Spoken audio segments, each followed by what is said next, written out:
বৃহস্পতিবার নেতাজি ইন্ডোর স্টেডিয়ামে রাজ্য প্রশাসনের শীর্ষ কর্তা, কলকাতা পুলিশের শীর্ষ আধিকারিক এবং ফোরাম ফর দুর্গোৎসব সংগঠনের প্রতিনিধিদের সঙ্গে বৈঠক করেন মুখ্যমন্ত্রী।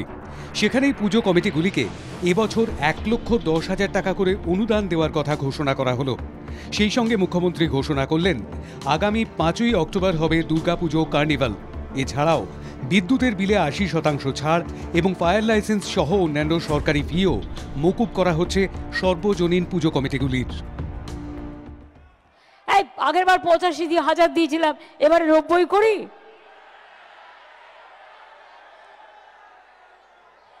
আচ্ছা দেখি কোন কারা কি চায়। 90, 95, 1, ওকে 1,10,000।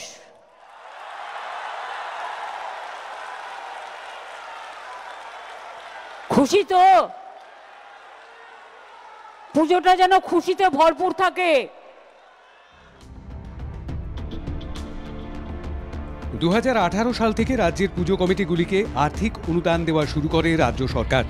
গত বছর 85,000 টাকা অনুদানের কথা ঘোষণা করেন মুখ্যমন্ত্রী। গত বছরই তিনি জানিয়ে দিয়েছিলেন যে আগামী বছর থেকে পুজো কমিটিগুলিকে 1 লক্ষ টাকা করে অনুদান দেওয়া হবে। এবার প্রত্যাশার চেয়েও বেশি পাওয়াতে খুশি সর্বজনীন পুজো কমিটিগুলির উদ্যোক্তারা। প্রথমে বলি বিদ্যুৎ, আমি সিএসসি যারা এসছেন তাদের থ্যাঙ্কস, কথা বলে নিয়েছি এবং আমাদের পাওয়ার ডিপার্টমেন্টও আছে রাজ্যে, সারা রাজ্য জুড়ে। আগেরবার ওরা 75% কনসেশন দিয়েছিল, এবার ওটা 80% করে দেবে। ফায়ার লাইসেন্স সহ সমস্ত সরকারি ফি মকুব করে দেওয়া হলো। বৃহস্পতিবার নেতাজি ইন্ডোরের বৈঠকে কুইক রেসপন্স টিম, অ্যাম্বুলেন্স, ড্রোনে নজরদারি রাখার নির্দেশ দেওয়া হয়েছে। ভিড় এড়াতে পৃথক এন্ট্রি ও এক্সিট গেট করার নির্দেশ দেওয়া হয়েছে। সেই সঙ্গে পুজো প্যান্ডেলে দর্শনার্থীদের জন্য কি করবেন না ব্যানার দেওয়ার কথাও জানানো হয়। পুজোর দিনগুলিতে কলকাতায় মেট্রোর সংখ্যা বাড়ানোর ব্যাপারে মুখ্য সচিবকে আলোচনা করার নির্দেশ দিয়েছেন মুখ্যমন্ত্রী মমতা বন্দ্যোপাধ্যায়।